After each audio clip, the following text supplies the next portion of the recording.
예수님의 이름으로 기도했습니다. 아멘. 자, 요한일서를 계속 지금 묵상하고 있죠. 요한일서의 가장 중요한 핵심이 뭐죠? 서로 사랑하라. 그러니까 사랑에 대해서 지금 강조를 하고 있습니다. 하나님에게 사랑을 받은 자로서 옆에 있는 이웃 형제자매들을 사랑해야 된다라는 것이 요한일서의 가장 중요한 핵심 팀입니다. 자, 요한이 쓴 책을 이렇게 보게 되면은, 특히 오늘 본문을 보게 되면은 몇 가지 특징적인 호칭들이 나옵니다. 자녀들아, 아이들아, children, my little children. 그러면서 이런 표현들이 많이 나오고 있죠.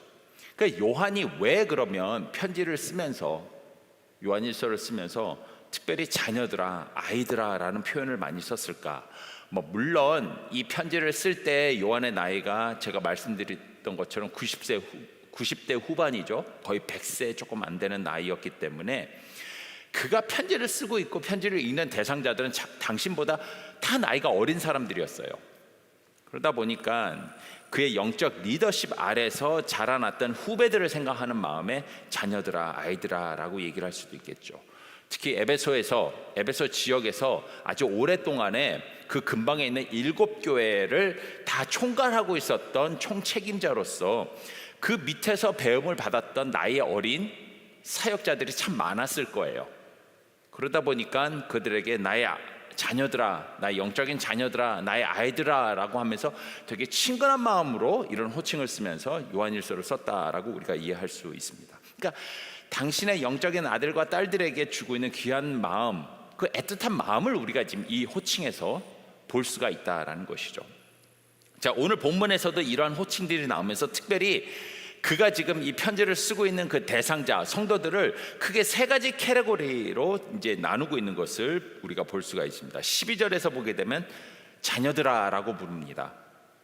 Dear children이라고 부르죠. 13절에서 또 아비들아라고 합니다. Dear fathers라고 부릅니다. 그리고 13절 후반부에 보게 되면 청년들아, Dear young men이라고 부릅니다. 그러니까 자녀들아, 아비들아, 청년들아. 그러니까 똑같은 성도인데도 불구하고 특별히 그는 애틋한 마음을 가지고 그들을 이 세 가지 이 분류로 나누어서는 부르고 있는 것을 오늘 본문에서 볼 수가 있는 것이죠. 이 부분에서 우리가 알 수 있는 것은 요한이 누구를 염두에 두고 이 편지를 소아시아 지역 7교회에 보냈는가를 알 수가 있는 것이죠. 누구를 염두에 뒀을까요? 맞아요. 남녀노소 전 연령에 있는 모든 사람들을 대상으로 해서 다 품고 지금 이 메시지를 보내고 있다는 거예요. 자, 그러니까 요한 일서의 가장 핵심이 되는 형제자매들을 사랑하라라는 이 말씀은 몇몇 사람들, 특정 연령, 특정 직분에 있는 사람들에게만 적용되는 말씀이 아니라 전 연령, 하나님의 자녀라고 부름받은 모든 사람들에게 적용되는 메시지다라는 것을 우리가 알 수가 있다는 것이죠. 우리 모두는 누구든지 한 교회 안에 있다면 옆에 있는 형제자매들을 사랑해야 될 의무와 책임이 있다라는 것을 우리가 알 수가 있습니다.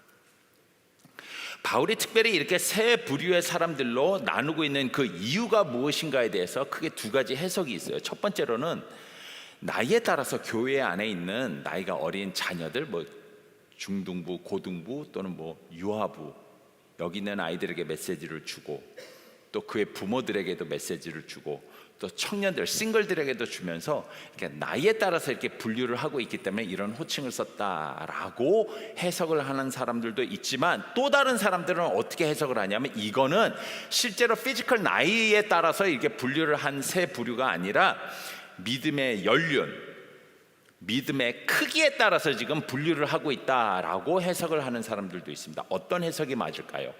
그러니까 요한이 진짜로 피지컬한 나이에 따라서 분류를 해서는 나의 자녀들아, 아비들아, 청년들아라고 나눴을까요? 아니면 그 사람의 믿음의 분량, 또 믿음의 크기, 신앙의 연륜에 따라서 그렇게 호칭을 했을까? 어느 해석이 맞을까? 누가 맞고 누가 틀리다 우리가 뚜렷하게 얘기할 수는 없겠죠. 하지만 저는 개인적으로 두 번째 해석이 맞다라고 생각을 합니다. 신앙의 연륜, 믿음의 크기에 따라서 지금 부르고 있다라는 해석을 저는 더 이렇게 지지합니다. 우리가 요한일서를 좀 더 뒤에 가서 나중에 자세히 읽어보게 되면 이 세 부류의 사람들이 육체적 나이에 따른 부류가 아니라 성도들의 영적인 나이에 따라서 분류되었다는 것을 나중에 뒤에 가서도 우리가 확인할 수가 있기 때문에 저는 이 두 번째 해석이 맞다라고 생각을 하는 것이죠. 따라서 바울이 부르는 자녀, 아비, 청년은 영적 나이가 어린 아이부터, 그러니까 믿음과 신앙이 연약한 영적으로 어린 아이와 같은 사람부터 아비와 같이, 누구를 케어할 수 있는 아비와 같이 영적으로, 신앙적으로, 믿음적으로 성숙해진 사람까지를 다 고려를 해서는, 이렇게 분류를 해서는 그들에게 맞는 지금 메시지를 오늘 본문에서 주고 있다라는 것이죠. 그러니까 여기서 자녀라고 하는 사람, children, 영적으로 이제 각 믿음을 가지게 된 사람들을 얘기를 하는 거예요. 청년, 어떤 사람들일까요? 활발하게 지금 신앙생활을 하고 있는 사람들이에요. 그냥 뭐 물불 안 가리고 그냥 뭐 여기 있는 사람들이겠죠. 아멘. 이럴 땐 대답하는 거예요. 제가 이제 가르쳐 드리는 거예요. 이럴 때는 크게 대답하는 거예요. 아멘. 그렇죠. 네, 우리 청년들, 믿음이 이렇게 활발하게 신앙생활하고 있는 청년들. 아비는 어떤 분들일까요? 성숙한 믿음 생각을 하며 약한 자들을 케어할 수 있는 정도의 그런 장성한 분량에 이른 사람들, 이런 사람들을 얘기하겠죠. 여러분, 한 가족 안에는, 패밀리 안에는 다양한 구성원들이 있는 게 맞는 거예요. 그죠? 한 가족 안에 전부 엄마면 어떻게 되겠어요? 전부 아빠면 어떻게 되겠어요? 아니죠. 가족 안에는 부모도 있고 자녀도 있고 어린 아이도 있고 장성한 장년도 있고, 그러니까 청년도 있고, 가족이라는 패밀리 안에는 다양한 구성원들이 있어요. 교회를 영적인 가족으로 볼 때는 우리 교회 안에도 아직 영적으로 어린 아이와 같은 성도도 있고요, 활발한 청년과 같은 사람들도 있고요, 아버지 어머니의 역할을 해야 될 영적 부모 같은 성도들도 있어요. 믿음의 분량들이 다 달라요. 그렇기 때문에 여러분들이 신앙생활을 좀 청년 때와 같이 열심히 하는데 그 모습에 따라오지 못하는 사람들에 대해서 너무 불편한 마음 갖지 않는 게 좋아요.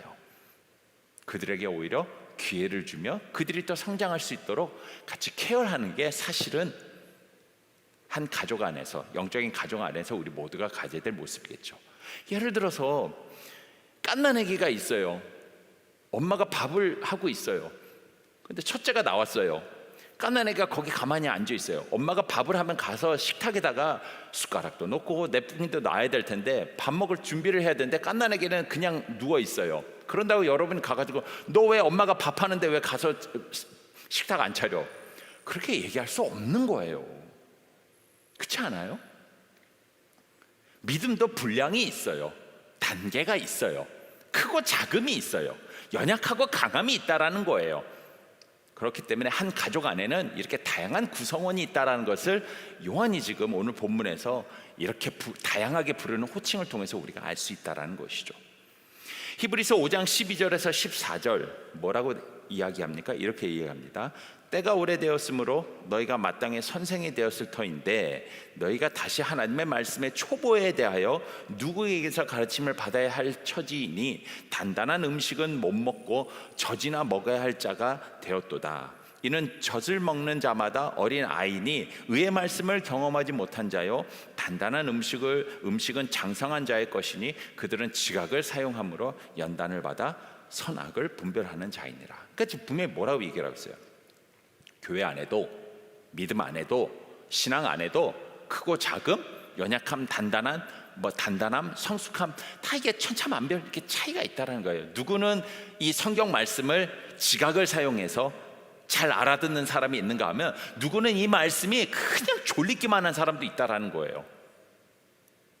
그러니까 제가 옛날에는 그러지 않았는데 이제는 이제 좀 저도 이제 연륜이 생기다 보니까는 예배 시간에 와서 조는 사람들 보면은 전혀 받아들이지가 않아요. 그렇다고 졸란 얘기는 아니에요. 왜냐하면 여기까지 와서 이렇게 힘들게 고개를 상고를 돌리면서 그렇게 자고 있는 모습이 얼마나 귀합니까? 그러려면 그냥 편안하게 자면 되지. 여기까지 와서 그렇게 못 알아듣는 말을 들으면서 이러면서 자고 있는 모습이 얼마나 귀합니까? 그렇게라도 예배에 오는 것이 얼마나 귀하냐는 거예요.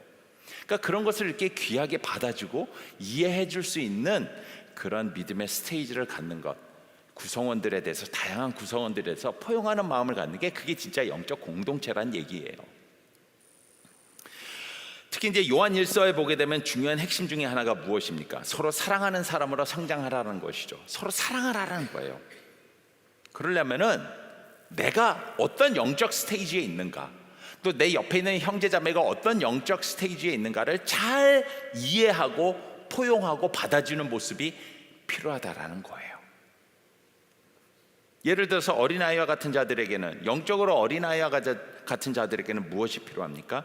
베드로전서 2장 2절에서 이렇게 얘기합니다. 갓난아이들 같이 순전하고 신령한 젖을 사모하라. 이는 그로 말미암아 너희로 구원에 이르도록 자라게 하려 함이라. 그런 사람들에게 뭐가 필요해? 신령한 젖이 필요하대요. 신령한 젖. 성장에 필요한 영적 음식이 필요한 자들이 있다니까. 젖과 같이 부드러운 것을 먹어야지 성장할 수 있는 그런 사람들이 있다라는 거예요. 반면에 단단한 고기와 같은 영적 음식을 먹으면서 더 강하게 성장해야 될 필요가 있는 청년과 같은 믿음을 가진 사람도 있다라는 거예요. 그러니까 생각해 보세요. 여러분이 살면서 요즘 어떤 어려움을 당하고 있는가, 여러분이 요즘 어떤 고난을 당하고 있는가를 보면 여러분이 대충 어떤 영적 스테이지에 있는지를 대략적으로 가늠할 수가 있는 거예요. 하나님은 여러분이 감당할 수 있는 시험만 허락하세요. 이걸 풀어서 얘기하자면 하나님은 여러분이 성장하는 데 필요한 만큼의 단단한 음식을 허락해 주신다라는 거예요. 여러분이 진짜 어려운 고난을 당하고 있다면 그거 소화해서 거기서 나오는 그 엑기스와 같은 진리의 말씀을 가지고 성장할 수 있는 만한 사람이다라고 하나님께서 여겨주시기 때문에 허락한다라고 이해할 수가 있다라는 거예요. 그래서 우리가 고난 중에도 감사할 수 있는 것이죠. 저는 아직까지도 욥과 같은 그런 고난의 단단한 영적 음식을 먹고 성장할 만한 사람이라고는 생각지 않아요. 저는. 근데 우리 청년들 중에서는 앞으로 시간이 지나면서 감히 욥 정도의 그런 고난의 단단한 음식을 먹으면서도 성장할 수 있는 청년들이 나올 거라 저는 믿습니다. 이때는 또 아멘 크게 해줘야 돼요. 다시 한번 하겠습니다. 이 자꾸 제가 가리키는 거예요. 가리키는 거. 믿습니다. 그렇죠. 그렇게 해야 돼요. 아멘대로 될지어다. 그럼 또 아멘 하는 거예요. 알겠어요? 아멘대로 될지어다. 그렇죠. 네. 자, 오늘 본문을 보게 되면 자세히 읽다 보면은 같은 내용이 두 번 반복되는 것을 보게 됩니다. 잘 보시면 12절과 13절 내용이 14절에서 다시 반복이 돼요. 12절, 13절의 내용과 14절은 똑같아요. 반복이 돼요. 근데 한 가지 더 이상한 내용이 있어요. 12절과 13절에 보게 되면은 예를 들어서 쓰다라는 동사가 나오는데 이게 동사가 현재형으로 나와요. 내가 지금 이것을 쓰는 것은 할 때 그 쓴다라는 현재형으로 나와요. 근데 14절에 12절과 13절에 있는 동일한 내용에 대해서 다시 한번 반복하면서 내가 이것을 너에게 쓰는 것은 이라고 할 때는 동사가 완료형으로 나와요. 미래형 완료형으로 나와요. 자, 여러분들 많이 들어서 아시겠지만 성경 안에서 같은 내용이 두 번 반복이 된다는 것은 뭘 의미합니까? 성경 안에서 같은 말이 두 번 반복되는 의미는 무엇이냐면 중요한 것을 강조할 때 두 번 반복이 돼요.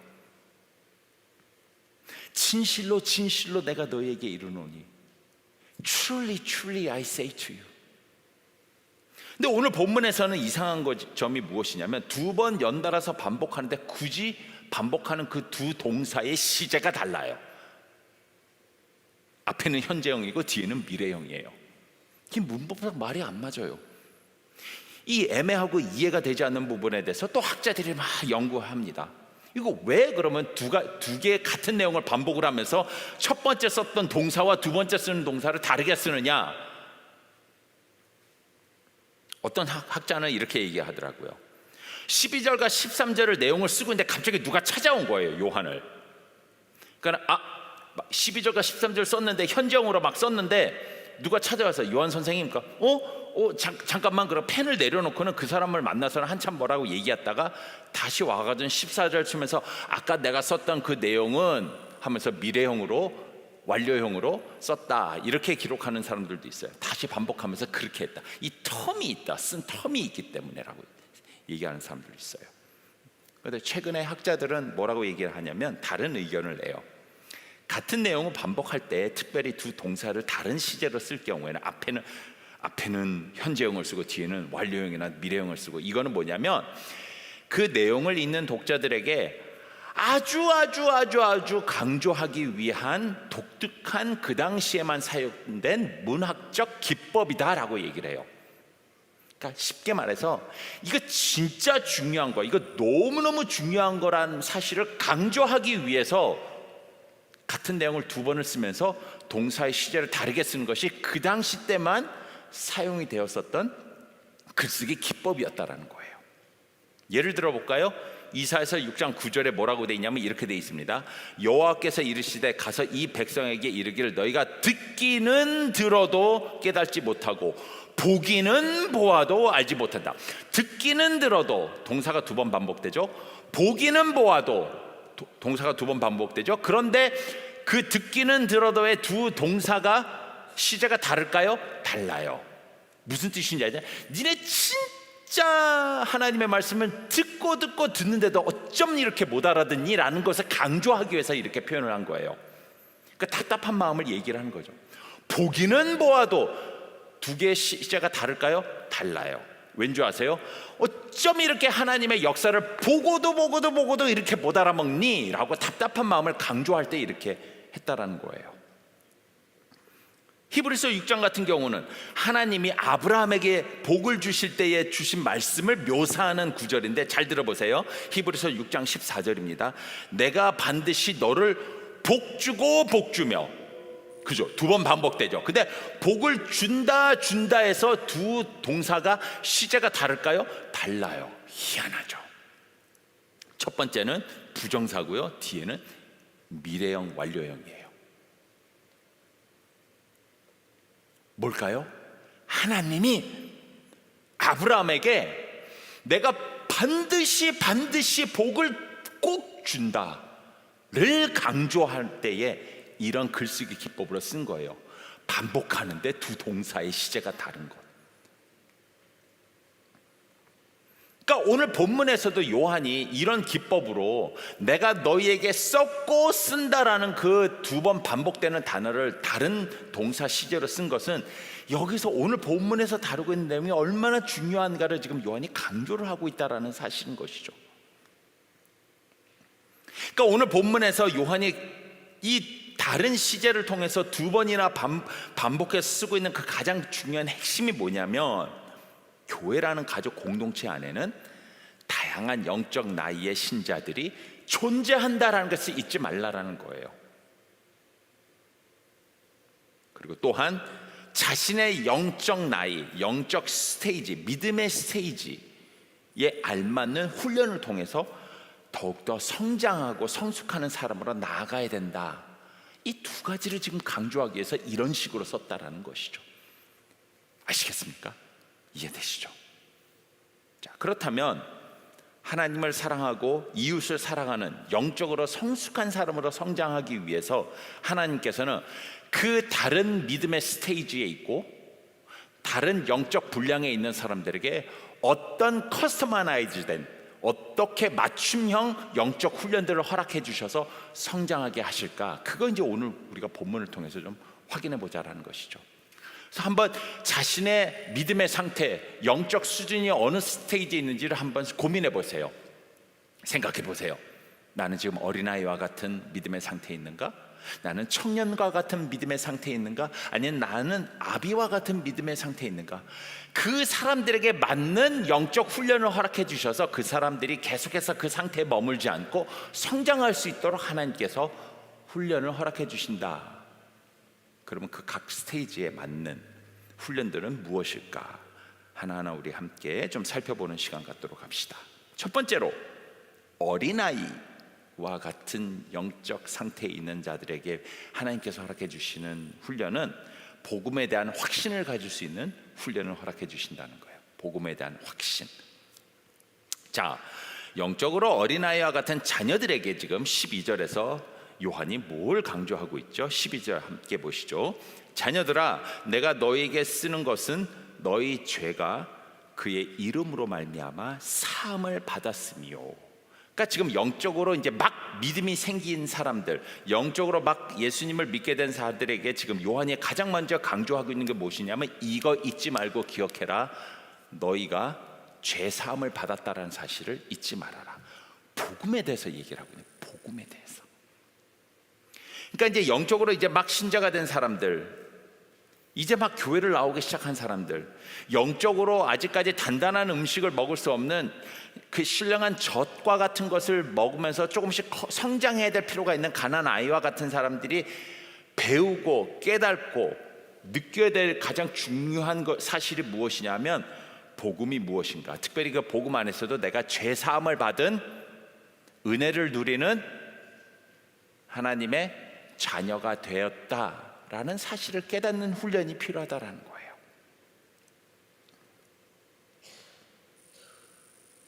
죄사함에 대한 확신은 복음의 기본이고요, 구원의 첫 번째 단계예요. 우리가 이렇게 예배에 나와서 함께 예배를 하나님 앞에 당당하게 드릴 수 있는 이유는 무엇이냐면, 하나님 앞에서 우리는 더 이상 죄가 없으며 의인이다라는 인정을 받았기 때문이에요.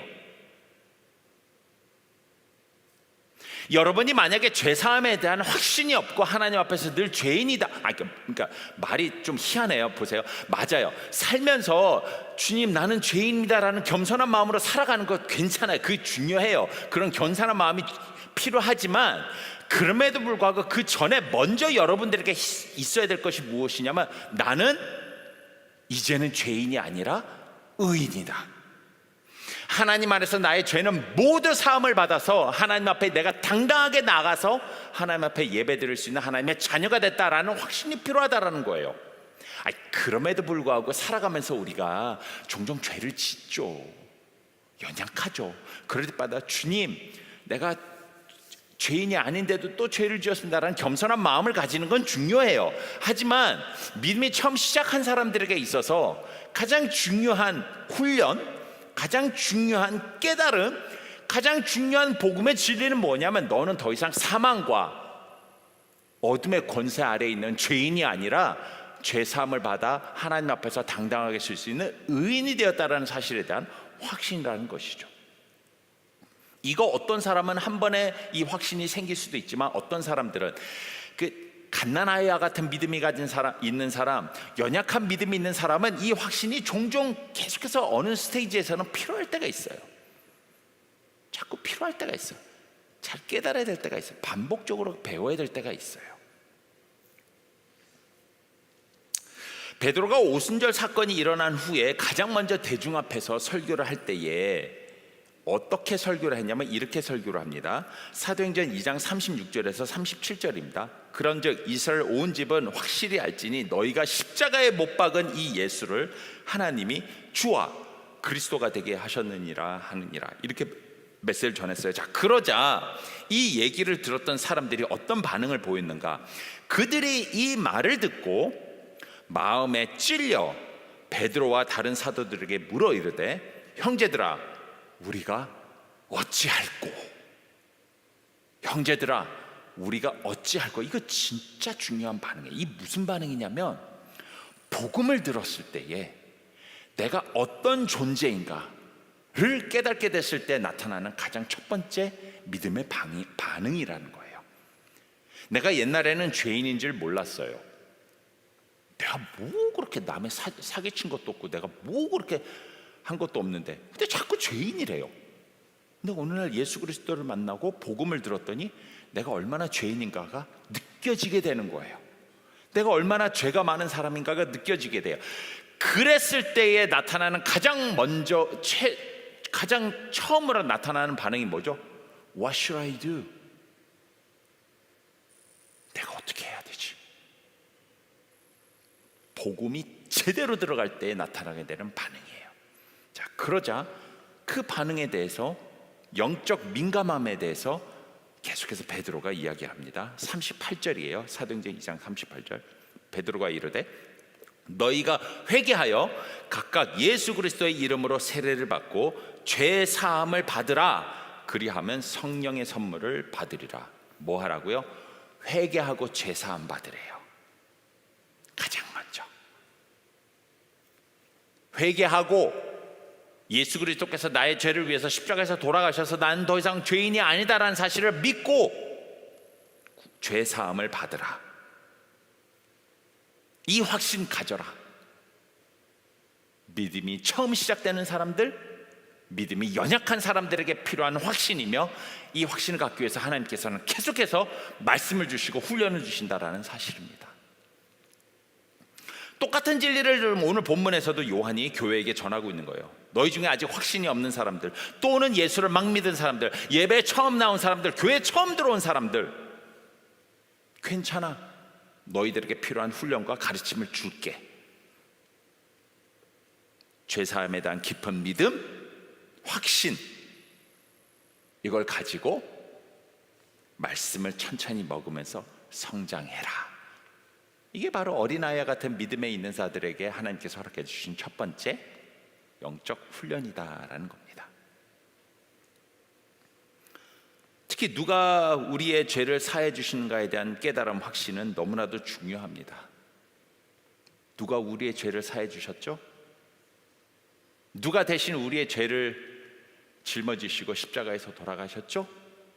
누가 3일 만에 부활하셔서 이 세상에 있는 그 어떤 인간도 스스로 극복할 수 없는 죄와 사탄과 죽음의 권세를 이겨내시면서 우리로 하여금 그 모든 것에서 자유하다라고 선포해 주셨죠? 누구죠? 예수 그리스도라는, 예수 그리스도, 예수 그리스도, 예수 그리스도.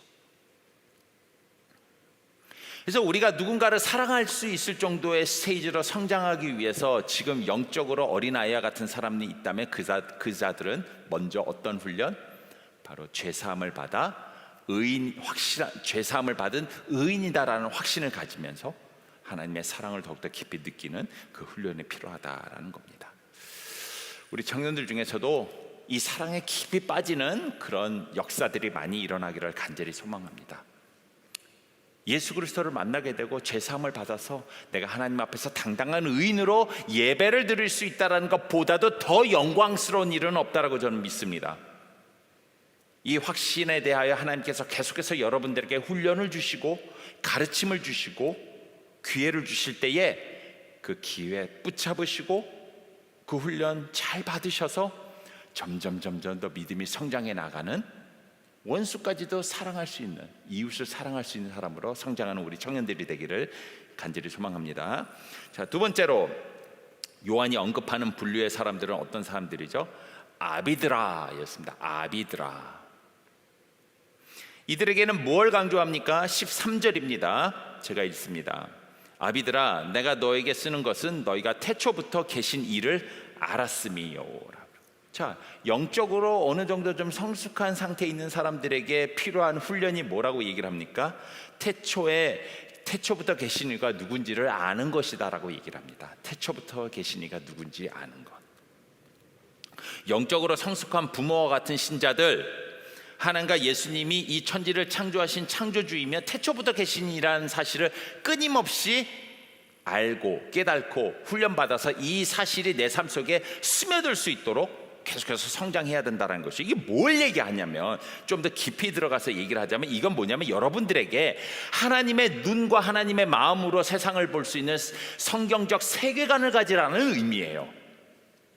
영적으로 성장한 사람, 영적으로 성숙한 사람이 더 훈련을 받아서 어떤 사람으로 성장해야 되냐면, 이 세상에 일어나고 있는 모든 일들, 내 삶 속에서 일어나고 있는 모든 일들을 하나님의 눈과 하나님의 생각과 하나님의 마음으로 보고 해석할 수 있는 성경적 해석관을 갖는 스테이지로까지 성장해 가라라는 얘기가, 너희가 태초부터 계신 이가 누군지를 아는 훈련이다라는 의미가 되는 겁니다. 달라요. 참 달라요. 영적으로 성숙해져서 기독교 세계관을 가지고 하나님의 눈과 생각과 마음으로 세상을 바라보고 내 삶을 바라보는 사람은 달라요. 달라도 달라요. 어느 정도까지 다른 줄 아세요? 나에게 허락되는 이해가 되지 않는 고난까지도 이해가 되는 그런 상황, 그런 성숙함을 가지게 돼요.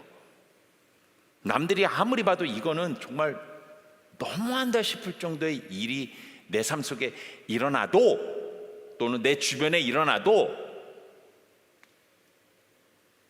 이해하게 돼요.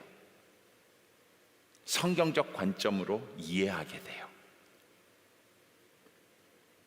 이런 사람으로까지 성장하도록 계속해서 성장의 훈련을 받아야 되는 것이 바로 아비들에게 필요한 영적 훈련이다라고 얘기를 합니다. 그래서 요한은 다시 한번 14절에서 강조하죠. 아비들아, 내가 너에게 쓴 것은 너희가 태초부터 계신 이를 알았다. 자, 여기서 말하는 그 알았다라는 단어가 그 헬라어 단어 아주 유명한 기노스코라는 단어죠. 머리로만 아는 알미 아니죠. 체험적으로 아는 알을 얘기를 하는 것이죠. 여러분, 어저께 우리 청년들 올해를 이발리에이션하고 내년을 계획하기 위해서 그 리더 수련회를 했어요. 감사하게도 우리 청년부 담당 우리 그 김기환 장로님께서 이렇게 덱을 열어주셔서 우리 청년들이 갔는데, 나중에 장로님이랑 권사님이 얘기하시니까는 청년부 리더 수련회를 했을 때 당신 집에 온 멤버 중에서 어저께 왔던 멤버가 가장 많았다고 얘기를 하더라고요. 그때 이제 어제 자리에서 제가 이제 내년도 우리 청년부 표를 이제 제가 나눴습니다. 공유했습니다. 학습을 통해 성장하는 청년부. 학습을 통해 성장하는 청년부. 그러면서 이제 성경 구절이 에베소서 4장 13절이에요. 우리가 다 하나님의 아들을 믿는 것과 아는 일에 하나가 되어 온전한 사람을 이루어 그리스도의 장성한 분량에 충만한 데까지 이르리니 라는 말씀을 어저께 우리 함께 나눴습니다. 자, 그러면서 이제 제가 질문을 했어요. 하나님의 아들을 믿는 것과 아는 것이 어떻게 다릅니까? 하나님의 아들을 믿는 것과 아는 것이 어떻게 다릅니까? 자, 그러자 제가 누구라고 얘기는 하지 않고 특별히 지은이라고 얘기하지는 않을게요. 그런데 참 똑똑한 대답을 했어요. 믿음은 하나님이 우리에게 주시는 하나님의 은혜고, 아는 것은 우리의 의지와 노력이 들어가야 될 우리의 몫이다라고 그 자매가 설명을 했는데, 누군지는 모르지만 참 똑똑하게 잘 설명을 했어요. 그죠? 누군지 모르는 그분에게 박수 한번 줄까요? 네. 성경을 아주 깊이 잘 아는 분이에요. 제가 보기엔 이런 분들은 나중에 사모하셔도 될 것 같아요. 참고로 우리 지훈이는 내년에 이제 귀한 목회자분과 이제 결혼할 예정이시죠. 참 좋은 사모님이 되실 것 같아요.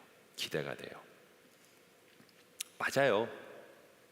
믿는 것이 우리에게 주시는 하나님의 은혜라면 그 하나님의 아들을 아는 것은 우리의 노력과 의지, 헌신이 들어가야 될 우리에게 주어진 숙제인 것 같아요. 그래야 우리가 그 훈련을 받고 우리의 믿음의 스테이지에 맞도록 하나님이 허락해 주시는 훈련을 받아서는 그리스도의 장성한 분량, 예수님의 성품을 닮아가는 사람으로까지 성장할 수 있게 된다는 것이죠. 그러려면 아는 것에서 그치면 안 돼요. 살아야 돼요. 체험해야 돼요. 하나님의 말씀이 정말 살아있는 말씀이라는 것을 체험을 해야 돼요. 그 성경적 관점으로 내 삶과 세상을 바라봤더니 맞네 라는 것을 체험해야 돼요. 정말로 이 세상을 운행하시고 이 세상을 창조하신 분이 하나님이 맞네 라는 것을 체험하는, 아는 일이에요. 체험적으로 아는 일이에요. 그게 바로 오늘 본문에서 요한이 얘기하는 어느 정도 영적으로 성장한 성숙한 사람이라면 그들에게 필요한 또 훈련이다라는 것이죠. 특히 사랑을 실천해야 될 영적 부모와 같은 성숙한 청년들, 형제자매들, 하나님의 관점으로 세상을 보게 되면, 성경적 관점으로 세상을 보게 되면 세상에 일어나는 모든 일들, 내 삶 속에 일어나는 모든 일들은 그 베이스가 하나님의 사랑에 있어요. 하나님이 사랑하시니까 이 일들을 허락하신다라는 관점으로 보게 된다니까요. 진짜 말이 안 되는 일들이 내 삶 속에 일어나도 성경적 세계관을 가지고 하나님의 눈과 마음으로 보기 시작하면은, 야, 이거 하나님이 사랑하셔서 이 일들이 일어났구나 라는 해석으로 갈 수 있는 성장하는 사람이 될 수 있다니까요. 자, 그러면 내 삶 속에, 내 환경 속에 일어나는 모든 일들과 하나님의 사랑이라는 관점으로 보게 된다면 그 다음에 그들은 어떤 일을 할 수 있습니까? 그래요. 그 다음에는 내 옆에 있는 형제자매들을 사랑할 수 있게 된다라는 것이죠. 하나님의 사랑으로 내 삶을 봤더니 내 주변에 있는 형제 자매들이 모두 내 사랑의 대상이더라. 영적으로 단단한 음식을 먹을 수 있는 자들에게 주어지는 맞춤 훈련이고, 그 맞춤 훈련을 통해서 얻게 되는 영적 성숙의 모습이다라는 것이죠. 저는 우리 청년부에 이런 영적 아버지, 영적 아비들과 같은 모습들이 많이 나타나기를 원합니다. 조금 불편한 얘기 한번 하죠. 어저께 얘기를 하면서 우리 청년부에 1년 동안에 새가족들이 몇 명이 왔고 또 얼마나 남고 얼마나 떠나간지에 대해서 통계적으로 우리가 함께 나눴어요. 안타까운 일이에요. 물론 참 감사하게도 그 1년 동안에 왔던 새가족 중에서 참 귀한 형제자매들이 많이 남아서 참 우리와 깊은 교제를 나누고 있지만, 안타깝게도 그러지 못한 분들도 있어요. 뭐가 문제일까? 여러 가지 이야기를 했지만 저는 개인적으로 그렇게 생각해요. 새로운 사람들, 새가족들 또는 교회에 처음 온 사람들을 새가족에 있는 몇몇 사람들만 따뜻하게 맞이한다고 될 게 아니에요. 이거는 우리 청년부 안에 세워져야 될 문화가 있어요. 마음이 아픈 사람, 외로운 사람, 예수님이 알고 싶어서 어렵게 교회에 온 사람, 새로운 사람, 그 사람들을 따뜻하게 맞이하고 품어주고 외롭지 않도록 만들어주는 역할은 새가족에 있는 4-5명만의 몫이 아니에요. 여기는 우리 청년 모두의 몫이에요. 그래서 그 새로운 사람들이 새가족에 있든 셀로 가든 똑같은 우리 모두의 사랑과 관심을 받게 되는 문화가 청년부에 정착돼야 될 필요가 있다는 것이 제 의견이었어요. 어떻게 생각하세요? 동의하세요? 그래서 저는 우리 청년들이 제가 그래서 미안해요. 꼰대같이 자꾸 잔소리하는 것 같은데 미안해요. 우리 청년부 이게 옆에 둘러보고 새로운 사람이 보이면 먼저 눈 마주치고 가서 인사하라고 제가 잔소리처럼 얘기하는 이유가 그거예요. 여러분의 따뜻한 말 한마디, 눈빛 하나가 그 사람의 삶에서는 굉장히 큰 의미로 다가올 거예요.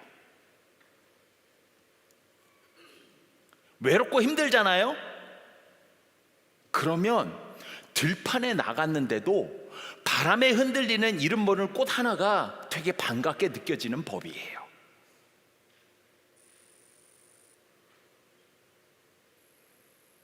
그래서 제가 다시 한번 얘기합니다. 우리 청년부에 누군가가 새로 왔다면 내 셀이다 아니다 그런 거 신경 쓰지 말고 먼저 가서 인사하시고 먼저 가서 악수하세요. 이게 우리 청년부 안에 정착되는 사랑과 배려의 문화가 되기를 간절히 소망합니다. 마지막으로 3번째, 청년과 같은 영적 스테이지에 있는 사람들에게는 어떤 훈련이 필요하다라고 얘기를 할까요? 13절 한번 볼까요? 자, 같이 한번 읽겠습니다. 시작. 청년들아, 내가 너희에게 쓰는 것은 너희가 악한 자를 이기었음이니라. 그렇죠. 와, 무서운 말이 나옵니다. 믿음이 성장하면서 배우고 깨달았던 것이 재미있게 느껴지면서 신앙생활을 활발하게 하는 청년과 같은 신자들에게 필요한 것이 무엇이냐면 승리하는 믿음의 훈련이 필요하다라는 거예요. 승리하는 믿음의 훈련. 자, 여기서 13절에서 얘기하는 너희가 악한 자를 이겼다라고 할 때 그 악한 자가 누구를 얘기를 할까요? 내 옆에 있는 사람이에요? 내 앞에 있는 쟤예요? 내 저 뒤에서 나 째려보고 있는 쟤예요? 아니에요. 여기서 말하는 악한 자는 공동 번역에서는 사탄, 악마라고 표현을 하고 있어요. 그러니까 이 말이 무슨 뜻이냐면 영적으로 청년과 같은 스테이지에 있어서 활발하게 활동하고 열심히 힘차게 신앙생활을 하는 사람들은 반드시 치르는 게 있어요. 영적 전쟁이라는 거예요. 여러분이 그런 신앙생활을 하지 못하도록 영적 전쟁을 치르게 되는 스테이지에 있게 되는 거예요. 사탄 마귀가 방해한다라는 거예요. 방해해요. 막 말씀 전하려고 하는데도 막 마음을 흔들어 놓는 일들이 생겨나요. 찬양을 하려고 그랬는데도 마음을 흔들어 놓는 일들이 생겨나요. 내가 교회 가서 봉사 좀 하려고 그랬더니 그거 못하게 막 이상한 방해들이 오게 되는 스테이지에 있는 거예요. 뭐예요? 영적으로 청년과 같은 스테이지에 있는 사람들에게 일어나는 일들인 거죠. 이런 사람들에게는 이걸 이겨내는, 극복하는, 그래서 영적으로 더욱더 단단한 스테이지로 올라갈 수 있는 훈련이 필요하다는 겁니다. 죄의 유혹과 하나님의 말씀의 법이 내외적으로 강하게 부딪힐 때에 치열한 싸움을 하는 단계에 있는 사람들이 바로 이런 영적으로 청년의 시대에 있는 사람들인 것이죠. 자, 그렇다면 마귀 사탄들이 왜 그렇게 청년처럼 열정적으로 신앙생활 하려는 사람들을 특별히 더 공격을 할까요? 왜 그럴까요? 그러죠. 그 꼴을 못 보니까. 거기에 힘이 있는 걸 알거든요. 거기에 힘이 있는 걸 안단 말이에요. 우리 청년들이 열정적으로 신앙생활을 할 때 거기에 힘이 있다는 것을 알기 때문에 더 큰 유혹들로 공격한다는 것이죠. 제가 옛날에 대학교 다닐 때 중학교 2학년 애들을 데리고는 한글을 가르치던 과외 활동을 했던 그런 시절이 있었습니다. 이놈의 녀석들이 중학생인데도 술 담배를 하려고 난리를 부리는 거예요. 제가 그래서 니네 미성년자인데 술 담배 하면 안 된다. 너 안 돼? 그렇게 하면 안 돼? 그랬더니 이 중이들이 저한테 그때 막 대들면서 뭐라고 하냐, 나는 자제력이 있습니다. 저는 다 커서 이제는 그런 거에 중독에 빠지지 않을 그런 자신이 있습니다. 나는 나 스스로를 조절할 수 있는 힘이 있기 때문에 저는 절대로 거기에 중독에 빠지지 않으니까는 Don't worry 그러는 거예요. 근데 하도 어이가 없어가지고 제가 할 말을 잃었어요. 중2들이 자기는 조절을 할 줄 안대, 리밋이 어딘지를 안대, 중독에 빠지지 않은 자신이 있대. 그게 얼마나 교만한 거예요. 요한은 참 감사하게도 이런 열정적으로 신앙생활을 하다가 자칫 교만함이나 자만에 빠져서 넘어질 수 있는 그런 사람들에게 그걸 이용해서 사탄이 공격을 할 때에 넘어지지 않고 이길 수 있도록 그들에게 영적 싸움에 이길 수 있는 근거가 무엇인지를 알려주고 있습니다. 14절 같이 한 목소리로 있습니다. 14절 시작. 청년들아, 내가 너희에게 쓴 것은 너희가 강하고 하나님의 말씀이 너희 안에 거하시며 너희가 흉악한 자를 이기었음이니라. 아하, 여러분이 청년처럼 힘차게 열정적으로 신앙생활을 하다가 영적 자만이나 교만함에 또는 어떤 사탄의 유혹에 넘어지지 않도록 훈련을 받을 때 가장 필요한 게 무엇이라고요? 하나님의 말씀이라는 거예요. 하나님의 말씀. 하나님의 말씀이 필요하다는 거예요. 그래서 여러분, 내년도 우리 청년부 표어가 뭐라 그랬죠? 학습을 통해 성장하는 청년부. 내년은 우리가 좀 하나님의 말씀에 대해서 좀 더 깊이 묵상하고 배우는 시간을 가졌으면 좋겠어요. 그런 삶을 살았으면 좋겠어요. 어떻습니까? 여러분은 어떤 영적 스테이지에 계십니까? 그리고 여러분들에게 필요한 영적 훈련은 무엇이며 그 영적 훈련 가운데서 여러분에게 또 필요한 것은 무엇이라고 배우셨습니까? 오늘은 추수감사절 주일입니다. 제가 올 한 해를 생각해 봤을 때 참 감사한 것이 무엇인가, 아까 뭔가 인스타에 올린다고 저한테 또 막 카메라 찍더라고요. 빨리 제가 생각을 해봤더니 두 가지가 있었어요. 근데 그 중에 하나가 무엇이었냐면, 그래도 올 초에 청년부에 와서 우리 청년들과 함께 신앙생활을 할 수 있도록 청년부를 담당하게 된 게 참 감사하다라는 생각을 했어요. 정말 감사했어요. 특별히 우리 젊은 청년들을 사랑하고 여러분들을 섬길 수 있도록 한 해가 주어진 거는 저에게 있어서는 올 한 해 가장 큰 축복이에요. 여러분은 어떻습니까? 이따 셀에서 올 한 해 감사한 것을 나눌 때에 바라기는 이재욱 목사님과 같은 분과 신앙생활하게 돼서 너무 감사한 한 해였습니다 라는 대답이 꼭 나왔으면 좋겠어요. 한 명이라도 나왔으면 좋겠어요. 이게 엎드려 절받기도 아니고. 그 외에도 여러분 감사한 것들을 많이 나누셨으면 좋겠어요. 무엇보다도 서로 사랑하라는 요한 1서의 이 핵심 주제를 실천할 수 있는 청년 공동체가 우리에게 주어졌다는 것이 무엇보다 감사한 거예요. 그 사랑 어디 가서 실천하시겠어요? 어디 저기 삼가랑 저기 메인에 가가지고 거기 가서 하시겠어요? 아니 어디 저쪽 가서 하시겠어요? 여기 있는 청년들하고 먼저 사랑 실천하세요. 내가 사랑을 실천할 수 있는 옆에 형제자매들이 있잖아요. 이것도 못하면서 어디 바다 건너 있는 형제자매들을 사랑하겠습니다. 내가 사랑을 실천할 수 있는 청년 공동체가 있다는 것이 얼마나 감사한가에 대해서 깨달으시면서 특별히 이번 한 주간 추수감사절 한 주간 뜻깊고 감사가 넘치는 그런 시간이 되시기를 주님의 이름으로 축복합니다. 기도하겠습니다.